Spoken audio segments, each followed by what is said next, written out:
It seems like every day we get a new update on Tom Holland's Spider-Man 4 in the MCU. Kevin Feige has reportedly been fighting for a more street-level kind of story, but Sony is really wanting to capitalize off the success of No Way Home, so they want more of a multiverse story, which will likely involve them bringing back Tobey Maguire and Andrew Garfield. This could mean that we're probably going to get another movie centered around the multiverse, and everybody's sick of that. I think we can all agree that the multiverse has probably run its course, because at this point it's just a tool to allow studios to bring in cheap nostalgia bait with cameos, and this just creates for a very hollow story. So with that in mind, today I'm going to be pitching you what I would do with Spider-Man 4 if Kevin Feige personally approached me and asked me to write this movie. So that's what I'm going to be doing today in this video. So with all of that being said, enjoy my pitch for Spider-Man Identity Crisis.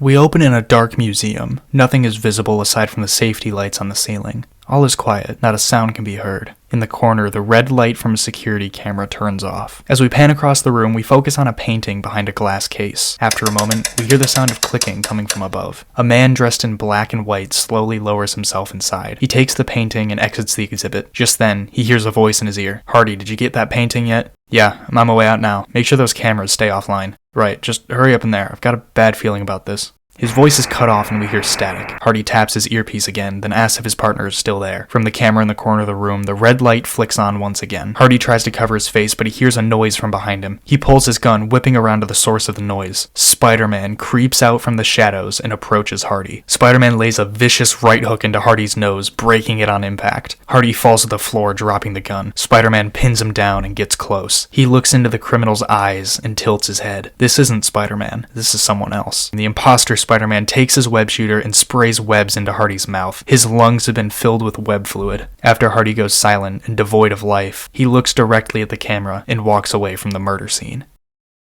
So right away we need to establish that this is the beginning of a new trilogy. We need to establish a different tone and people need to understand that this is the first part of a new trilogy. Last year I made a video talking about Daredevil and his character and how a lot of different characters lend themselves to certain directing styles. Daredevil was a character that could really work in a style similar to David Fincher's, while a character like Moon Knight would probably work in something more similar to Stanley Kubrick.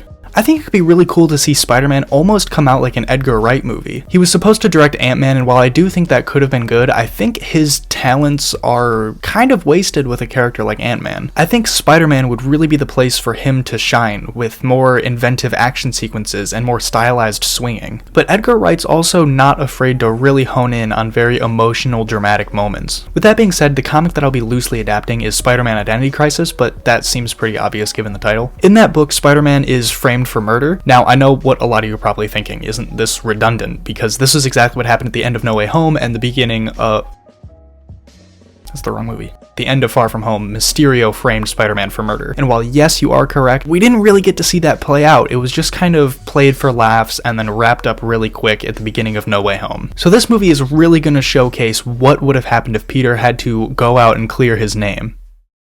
The next morning, we cut to Peter Parker's apartment. It's a mess, and we get a feeling that Peter isn't doing too great. He sits at his desk listening to police scanners while college textbooks sit next to him collecting dust. We begin to understand the state of Peter's mental health. After the spell that Doctor Strange cast, nobody knows who Peter Parker is, and this has started getting to him. It's been 2 years since then, and he's just going through the motions. He's keeping his head down, too afraid to let anyone get close to him. He tells himself that it's to keep others safe, but in reality, he's the one who doesn't want to get close to others. He hears about a carjacking going down a few blocks away from him. He flips out of his chair and puts on his Spider-Man suit that we saw at the end of No Way Home. Just as he opens the window to leave, he gets an email notification from his laptop. He looks at it and sees his professor, Miles Warren, contacting him about missing class and his grades slipping. He thinks about the email for a moment, then looks at the dusty textbooks. He sighs, then leaps from the window, swinging off to stop the crime in progress. When Spider-Man arrives, he sees a man dressed in black attempting to get into a car. When he drops down, something is different. The criminal is scared of him? He's never been a threatening vigilante, so he's curious as to why he's getting a different reaction this time. "Please don't kill me." No, I'm not gonna kill you." The criminal drops his crowbar and runs away. What was that? Spider-Man leaves the scene and heads to class. When he arrives, he sits down. as he takes out a cracked laptop. He gets a notification from the Daily Bugle. He clicks on the article to see that Mayor Fisk has officially instituted a law banning all acts of vigilantism. When asked about why, Fisk's team released security footage of the museum robbery that ended in murder from the night before. Watching the video, Peter is left speechless. He has no idea what to think. Who is this guy? Why is he posing as Spider-Man? He can't think straight, and all is made worse when he gets a tap on the shoulder from behind. He takes out his earbuds and turns to see who's there. A young man with red hair leans toward Peter. Looks like that spider guy really was a nut job after all, huh? Peter's confused. Oh, were you a fan? No, I've only seen a couple of videos. I think it's a bad idea, the banning of vigilantes. My dad hates them, but after everything that's happened in the past couple of decades, I say we need them. Yeah, maybe. The student extends a hand to Peter. I'm Harry. Peter Parker. Well, since you tend to come in late almost every day and obviously don't pay much attention, if you need someone to study with, let me know. Peter gives a slight smile, then turns his attention back toward the news article. We're back at the museum from the beginning. It's closed and there's police tape around. Outside there's 2 police cars and officers standing guard. From behind, the guards are knocked unconscious. A slim figure sneaks past the tape and heads inside. When inside, the figure swiftly moves around the room, avoiding security cameras. Leaning forward, we see who this is. Felicia Hardy, the Black Cat. She examines the room and looks down at the outline on the floor. The outline of her father's dead body. She then moves down to the floor, still remaining out of view of the cameras. She looks at the outline and a tear falls down her cheek. There's something different in her eyes. Sadness, sure, but it's more complicated than that. Clearly her father and her had a long history, something convoluted, difficult. Felicia wipes the tear away, and the sadness turns to anger. I think Felicia Hardy is a super interesting character, and she has so much more depth than just Spider-Man's version of Catwoman. Her history with her father is incredibly important, and it's even more so when you realize that the name Black Cat was originally his. I think this could also feel very at home with the story we're trying to tell, where we have Daredevil, ironically, being the angel on Peter's shoulder, and Black Cat being the devil on his other shoulder. Because Daredevil, being the more experienced vigilante, knows what happens when you let that alter ego take over fully. Oh, and also, yes, Black Cat will be played by Sydney Sweeney, and you can't get mad at me because I put out a poll the other day, and like 600 of you guys voted that you guys want Sydney Sweeney as Black Cat. That's what you guys want, that's what the reporters are saying, so just calm down. After this, we find ourselves inside Peter Parker's apartment. He sits alone on his bed, unsure of where to go next. His name is being slammed in the media, and he feels trapped. He went through this before with Mysterio, but this time it's different. He's all alone. Thinking of what happened in No Way Home, Peter knows that even if there was anyone he could ask for help, he can't put anyone in that position again. Just then, his spider sense goes off. Peter looks towards his front door and readies himself for anything. He slowly approaches until he notices something slip under his door. He leans forward and finds a small card. Picking it up, he reads it. He flips it over to see handwritten lettering. We know the truth. 9 p.m. tomorrow. Murdoch? That's the lawyer who helped him get out of the Mysterio case. The spell should have erased everyone's memory of him. That night, Peter finds himself at the offices of Nelson, Murdoch, and Page. He knocks and Foggy answers the door. In the lobby, Peter sits at a desk where he meets Matt and Karen. They discuss Peter's current situation and how they know who he is. Matt explains that when he heard the news of Spider-Man murdering someone, he knew something was off. As Daredevil, he followed Spider-Man to Peter's apartment. He had Karen pull some strings and found out Peter lived in the same apartment that Spider-Man would crawl through the window of. Foggy explains that the firm would be willing to fully represent Peter in court if it gets to that. Matt then adds that for Spider-Man, Daredevil can help him figure out who this mystery killer is. Peter thanks them for the offers, but he can't accept. He really does appreciate their willingness to help, but he can't put them in harm's way. Peter stands and leaves the room. Could've gone worse. Matt, you gotta talk to the kid. He's gonna get himself killed. I know, I will. Okay, so it's no surprise that Daredevil would be in this movie. He's appeared in numerous projects so far, whether that be No Way Home, or She-Hulk, or Echo, but he's also getting his own 2-season television series again. So I think it's pretty safe to assume that he's sticking around for quite a while at this point. And with this being such a street-level story, it's no wonder that he's showing up here, because Daredevil and Spider-Man are one of the most iconic pairings, if not the most iconic pairing in comics. It's important to note that this is taking place after Daredevil Born Again, and no, this isn't taking place with my Doomsday video that I did, which you should go watch. But the only actual MCU project that this is technically following after would be No Way Home and Daredevil Born Again. I feel like having this movie be a team-up of sorts between these two characters would feel like a very natural progression for Peter's character. Not only that, but this also fulfills the weird portion of the contract with Sony where another important MCU character has to make an appearance, so this isn't very far out of the realm of possibility here. Now we're outside of a massive penthouse on a sophisticated terrace overlooking New York City. Wilson Fisk, the Kingpin, sits on a bench, watching over the city skyline. From behind, a man approaches. "Your payment has been sent to your accounts, Mr. Chameleon." The villain steps towards Fisk, his face encased in a plastic mask. It's here where we learned what happened that night at the museum. Wilson Fisk won the election in Daredevil Born Again, and he's been trying to outlaw vigilantes ever since. When he saw that things weren't happening fast enough, he decided to give the public view on vigilantes a little push. He hired the Chameleon, a faceless killer for hire to impersonate Spider-Man and turn the public against him. Not much is known about Chameleon, but that's how he prefers it. The less people know about him, the easier it is for them to see him as the characters that he plays, in turn making him a deadlier enemy. I don't usually inquire about my employer's reasoning, but I am intrigued as to why I was hired to impersonate the Spider, despite your long history with the Devil. The Devil of Hell's Kitchen and I are on mutual terms at the moment. It wouldn't be right for me to attack him directly. The Kingpin has a moral code now, a sense of honor. Now, as I said, your payment has been transferred to your accounts. Chameleon nods, then turns to leave, but he's stopped. I may have another job for you, though. Who's the target? I hope animal control is on your list of qualifications. I have a stray that needs to be dealt with. Publicly. Am I to return to the role of the Spider? Make it loud. Okay, hold on. Stop typing. I know what you're about to say. Oh, Marvel can't use characters that were already in the Sony movies. I know. But I think I found a loophole. Because you see, in Kraven the Hunter, Chameleon is in it. Kind of. As far as we know, he's just Kraven's brother, and he has his name. No f***ing way am I going to try and pronounce that. But that guy is in this movie. And he doesn't have his name or the backstory or anything like that. He's just a faceless mercenary who goes by the name Chameleon. Okay, we good? Good. Okay, back to the story. Black Cat is on the streets looking for Fisk. She knows Fisk is the one behind her father's death. How does she know this? Well, we get a flashback showing the complicated history between her and her father. Walter's most profitable job was Fisk Tower a few years ago, when Walter stole one of Fisk's most prized pieces of art. This created a feud between the two that would go on until Walter's death. She watches the back garage of Fisk Tower. She examines the area and notices the mass amounts of security. Realizing she won't be able to get to Fisk by herself, she gets an idea. Next, we find Peter standing over Aunt May's gravestone. He thinks about his aunt and tries to figure out what to do. He's convinced himself that if he continues shutting people out and killing off that Parker side of himself, it'll keep other people safe. A familiar voice is heard as Matt stands next to Peter. "I'm sorry for your loss." Peter doesn't respond. "I lost my father when I was younger. He was a boxer." Peter still doesn't respond. "I used to stitch him up after fights. It was morbid, but it was special. It was a bonding thing." "What happened?" "He was supposed to throw a fight, but he knew I was watching, so he won. He won for me. And when he didn't come home that night, I went outside and saw his body in the street. He was shot by the men who blackmailed him. I'm sorry." "It's alright. You know, he didn't want me to fight. The only thing he wanted me to hit were the books. But I know that I'd be making him proud with what I'm doing today." "How do you know?" "Sometimes I have to remind myself why I do this. Remind myself why I keep fighting. And I think it's because of the lessons he taught me." "What were the lessons?" "That when you hit the mat, you gotta get back up, no matter what." Peter looks back at May's grave. "What was the last thing you learned from your aunt?" Peter thinks back to those words. He'll never forget them. "That with great power, there must also come great responsibility." Matt smiles and puts his hand on Peter's shoulder. "It's the people we have to leave behind who push us the furthest." "Where do we start?" "You tell me, Spider-Man."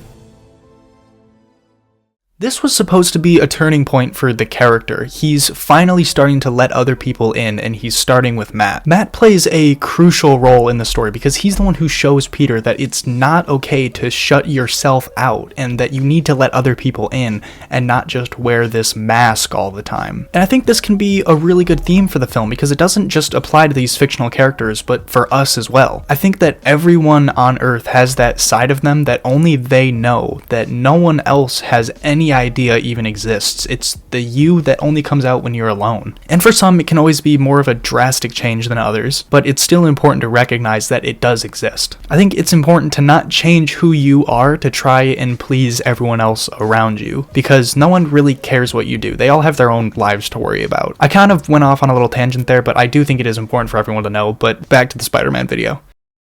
Peter, Matt, Foggy, and Karen stand in the lobby of Nelson, Murdoch, and Page. They discuss their next move when Matt begins to notice something. The smell of sulfur and burning gasoline, heavy smoke, car alarms blaring, the crackling of flames, all of this echoing through a large structure. What is it? Parking garage just exploded 6 blocks away. A bomb. Felicia stands on top of a building across from the parking garage. Just then, Spider-Man and Daredevil arrive. Who are you? You killed my father. Black Cat lunges at Spider-Man, but he's able to avoid the attack. The three of them fight for a moment, but it doesn't last very long. Felicia ends up on top of Daredevil, and she puts her claws to his throat. Come closer and he's dead. Your dad was Walter Hardy, right? That wasn't me. I'm being framed. We're trying to find the one who killed him. Help us find him. Felicia thinks for a moment. Then in a swift motion, she moves over to Spider-Man and pins him to the ground.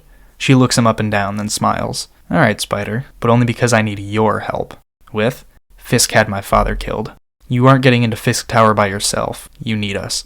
You're not willing to get a little vengeance? We aren't gonna kill anyone. Aw, shame. She gets off of Spider-Man and dives off the building. Spider-Man and Daredevil rush to the ledge and chase after her. Eventually, the chase finds itself in Times Square. As Felicia tries to reach Fisk Tower, she's stopped by Spider-Man. He tackles her and punches her in the face repeatedly. It's brutal. This isn't Spider-Man. This is the Chameleon. Around the fight, bystanders take out their phones and begin recording. They go blow for blow, but Chameleon makes sure everything is on video and in the public eye. Eventually, Felicia is able to get away, but Chameleon isn't worried.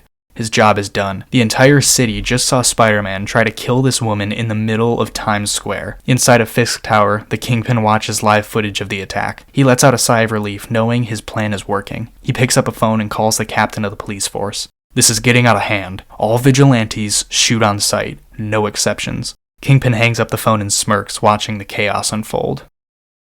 And that's the end of Act 2. I think that by now we have had plenty of time to establish the stakes and motivations for everyone. And speaking of stakes, when it comes to the stakes of this story, I think that it's important to show we have a much more grounded emotional story here. I think as comic book fans, we're so used to massive world-ending threats that we always kind of tend to forget that there are people underneath that have these emotions about what's going on. I think we're all really just looking for a superhero movie that has a much deeper story and themes and personal stakes for our characters. Just something more real. For Peter, he's come to accept others again, and that's thanks to Matt at the cemetery. But it's also important for us to show that this was never supposed to be his entire arc throughout the movie. This movie wasn't going to end with him learning that lesson, but him teaching that lesson to someone else. And that someone else is Felicia. She's so blinded by hatred and revenge that she is being driven to what Peter has been trying to fight against this entire movie. Her father's death had the same effect on her that May's had on Peter, but because of their different upbringings, she's going down a much darker path than Peter went on, and only he can save her from herself. And finally, we have Matt. While other MCU movies tend to give Spider-Man a mentor figure, I don't want that here.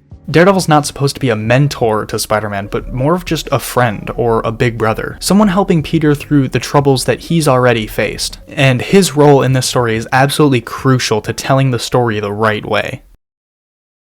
Entering an abandoned warehouse, Spider-Man and Daredevil catch up with Felicia. She sits at a table tending to her own wounds. Need some help? Felicia stands up and gets ready for another fight. It's alright. We aren't here to fight you. Felicia sighs and sits back down. Who the hell was that guy? No idea. May I? Felicia rolls her eyes and hands the stitches to Daredevil. Can you listen to us this time? I'm just trying to do right by him. If it means killing that psycho who looks like you, I'll do it. Him, then Fisk.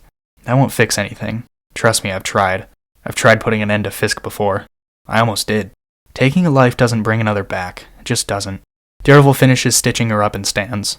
So what are you two gonna do? We'll get him. And the guy framing me. Spider-Man takes Felicia's hand.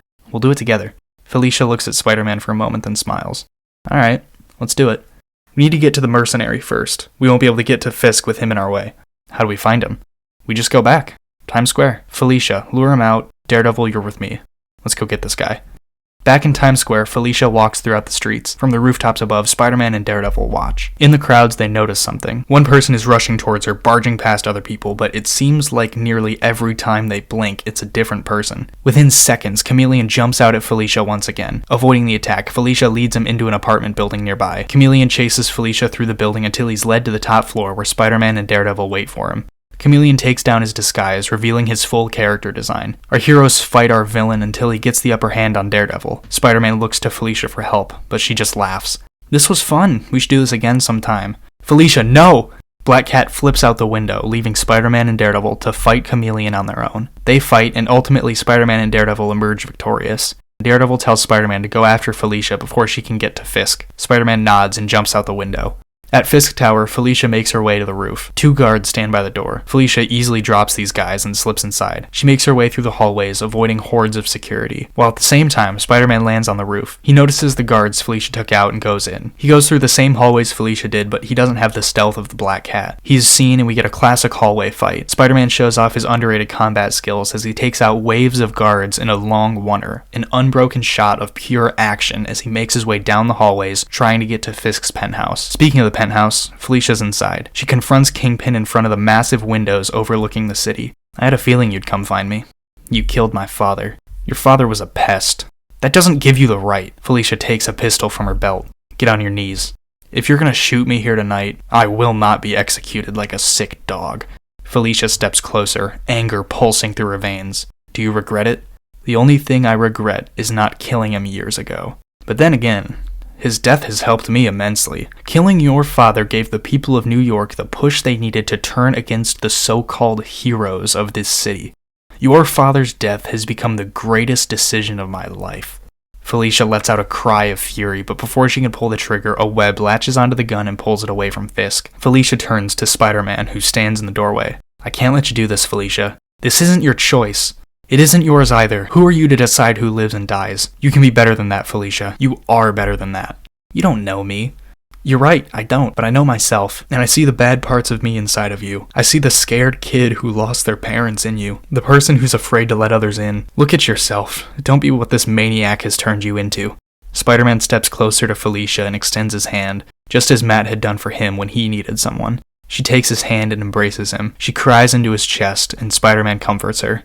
Just then, a group of police officers barge in, guns drawn. He thinks for a second, then grabs Felicia. He punches through the window and jumps out with her. The Kingpin stands and tells the officers he's fine, then watches as Spider-Man swings away with Felicia.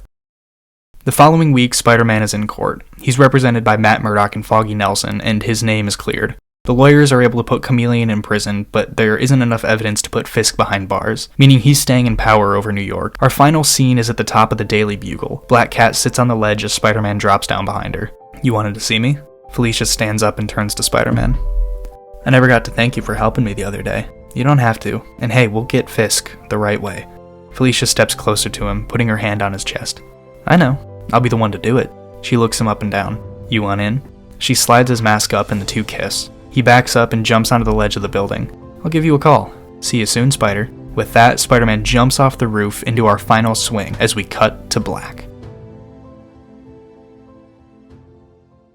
And that's my pitch for the MCU Spider-Man 4. Let me know what you thought and what you guys would do differently or how you would make this movie in the comments below. I read every single comment and I respond to just about every single one as well. Don't forget to give this video a like and a subscribe. Thanks for watching. Take it easy.